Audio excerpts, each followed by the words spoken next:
ہے کہ جو درختوں میں زندہ نبیوں کو کاٹتی ہے.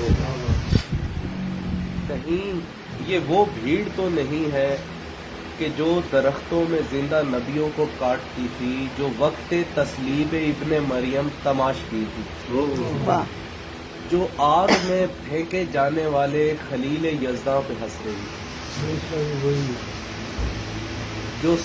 جو شہر طائف میں سنگ اٹھائے نبی کو زخموں سے بھر رہی، جو سور کی غار تک نبی کو شہید کرنے چلی گئی، جو کربلا میں حسین کے سر کو نیزوں پر رکھ کر گئی. کیا کریے، یہ بھیڑ ویسی ہی لگ رہی ہے.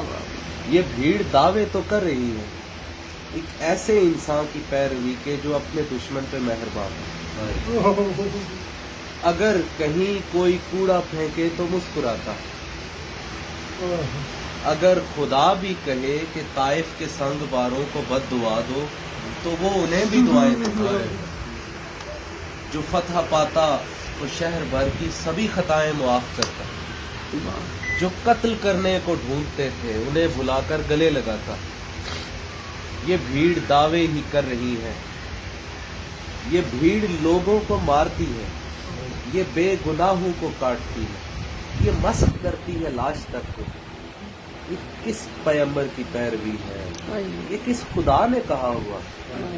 میں دیکھتا ہوں تو سوچتا ہوں یہ بھیڑ جس میں ہزاروں ریپسٹ، لاکھوں راشی، کروڑوں جھوٹے چھپے ہوئے ہیں، کہیں یہ وہ بھیڑ تو نہیں ہے کہ جو درختوں میں زندہ نبیوں کو کاٹتی ہے.